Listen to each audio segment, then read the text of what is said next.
मेरे प्यारे विद्यार्थियों, आज हम अपनी कक्षा को अब्दुल कलाम जी के उन प्रेरक बातों से शुरू करेंगे जो हम सबको आगे बढ़ने के लिए हमेशा प्रेरित करती रहेगी।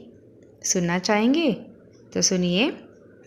अब्दुल कलाम जी यह कहते थे कि आप अपना भविष्य नहीं बदल सकते, लेकिन अपनी आदतें बदल सकते हैं और निश्चित रूप से आपकी आदतें आपका भविष्य बदल देंगी। और एक अनमोल विचार सुनिए। हम सभी के पास एक समान प्रतिभा नहीं होती, लेकिन हम सभी के पास अपनी प्रतिभा को विकसित करने समान अवसर होते हैं।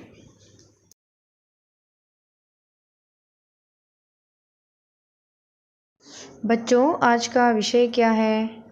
मेरा बचपन पाठ के अभ्यास भाग की चर्चा। तो चलिए शुरू करते हैं। सबसे पहले एक वाक्य में उत्तर लिखिए। इन प्रश्नों की तरफ ध्यान दीजिए। पहला प्रश्न क्या है? अब्दुल कलाम जी का जन्म कहाँ हुआ? बताइए। अब्दुल कलाम जी का जन्म तमिलनाडु के रामेश्वरम कस्बे में एक मध्यवर्गीय परिवार में हुआ। दूसरा प्रश्न क्या है? अब्दुल कलाम जी बचपन में किस घर में रहते थे? अब्दुल कलाम जी बचपन में अपने पुश्तैनी घर में रहते थे। तीसरा प्रश्न देखिए। अब्दुल कलाम जी के बचपन में दुर्लभ वस्तु क्या थी? अब्दुल कलाम जी के बचपन में दुर्लभ वस्तु पुस्तकें थी। चौथा प्रश्न क्या है? जैनुलाब्दीन ने कौन सा काम शुरू किया? जैनुलाब्दीन ने लकड़ी की नौकाएं बनाने का काम शुरू किया। अब पांचवा प्रश्न क्या है? अब्दुल कलाम जी के चचेरे भाई कौन थे? चचेरे भाई कौन थे? अब्दुल कलाम जी के चचेरे भाई शमसुद्दीन थे। बच्चों, मैंने इसके अलावा 4 अतिरिक्त प्रश्न भी दिए हैं, तो उसे भी एक बार देख लीजिए। रामेश्वरम किस कारण से प्रसिद्ध है? बताइए। हाँ, वहाँ के प्रतिष्ठित शिव मंदिर के कारण रामेश्वरम प्रसिद्ध तीर्थ स्थल बना है। हाँ, रामेश्वरम मंदिर के सबसे बड़े पुजारी कौन थे? हाँ, पक्षी लक्ष्मण शास्त्री रामेश्वरम मंदिर के सबसे बड़े पुजारी थे। जलालुद्दीन कलाम को क्या कहकर पुकारा करते थे?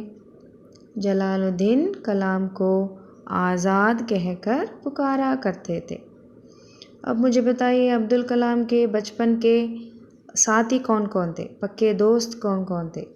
रामानंद शास्त्री, अरविंदन और शिव प्रकाश कलाम के बचपन के 3 पक्के दोस्त थे।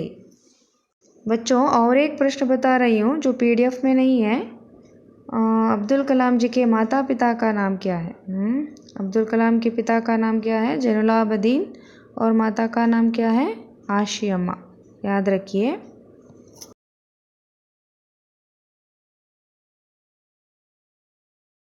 बच्चों, अब 2-3 वाक्यों में उत्तर लिखिए। इन प्रश्नों की तरफ ध्यान दीजिए। अब्दुल कलाम का बचपन बहुत ही निश्चिंतता और सादगी में बीतने के कारण लिखिए। अब्दुल कलाम के पिताजी जैनुलाब्दीन कैसे व्यक्ति थे? एक आडंबरहीन व्यक्ति थे और सभी अनावश्यक एवं ऐशो आराम वाली चीज़ों से दूर रहते थे, पर घर में सभी आवश्यक चीज़ें समुचित मात्रा में या योग्य मात्रा में सुलभता से उपलब्ध थी।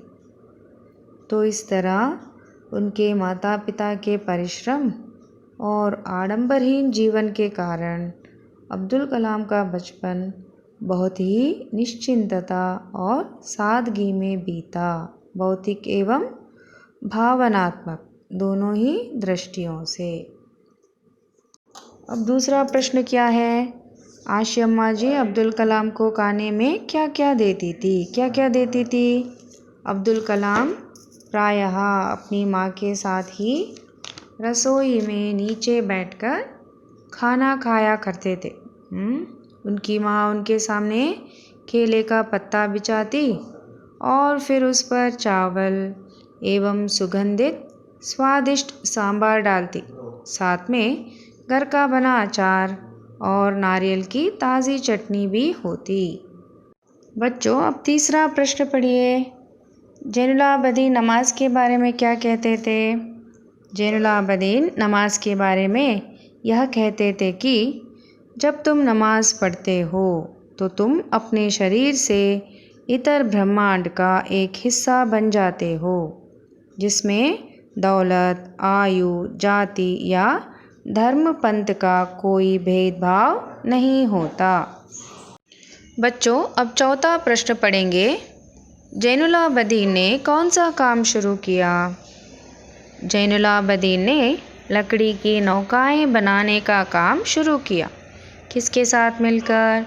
एक स्थानीय ठेकेदार अहमद जलालुद्दीन के साथ वे समुद्र तट के पास नौकाएं बनाने लगे और ये नौकाएं तीर्थयात्रियों को रामेश्वरम से धनुषकोडी सेतुकराई भी कहा जाता है तक लाने और ले जाने के काम आती थी।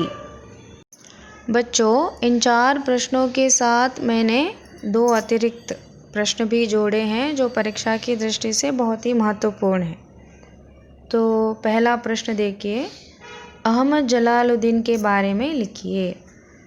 तो अहमद जलालुद्दीन अब्दुल कलाम के पिताजी के साथ क्या करते थे? लकड़ी की नौकाएं बनाने का काम करते थे। वे कलाम की बड़ी बहन के पति और कलाम के अंतरंग मित्र भी थे, जो कलाम को आज़ाद कहकर पुकारा करते थे। और पूरे इलाके में जलालुद्दीन ही थे जो अंग्रेज़ी में लिख सकते थे। इसके साथ साथ कलाम के परिचितों में जलालुद्दीन के बराबर शिक्षा का स्तर किसी का भी नहीं था और ना ही किसी को उनके बराबर बाहरी दुनिया के बारे में पता था। और एक महत्वपूर्ण प्रश्न है, उसे पढ़िए। कलाम को जलालुद्दीन ने नई दुनिया का बोध कैसे कराया? कैसे कराया? जलालुद्दीन हमेशा कलाम को शिक्षित व्यक्तियों के बारे में बताते थे। सिर्फ इतना ही नहीं, वैज्ञानिक खोजों, समकालीन साहित्य और चिकित्सा विज्ञान की उपलब्धियों के बारे में भी बताते रहते थे। इस तरह इन ज्ञान संबंधी जानकारियों की वजह से कलाम सीमित दायरे से बाहर निकल पाए और उन्हें नई दुनिया का बोध हुआ।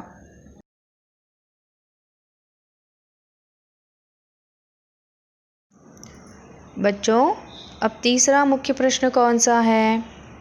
4 या 5 वाक्यों में उत्तर लिखिए। प्रश्न पढ़िए। शमसुद्दीन अखबारों के वितरण का कार्य कैसे करते थे? कैसे करते थे? शमसुद्दीन रामेश्वरम में अखबारों के एकमात्र वितरक थे। अखबार रामेश्वरम स्टेशन पर कब आती थी? सुबह की ट्रेन से पहुंचते थे जो पामबन से आती थी। इस अखबार एजेंसी को अकेले शमसुद्दीन ही चलाते थे। रामेश्वरम में अखबारों की जुमला कुल मिलाकर 1000 प्रतियां बिकती थी।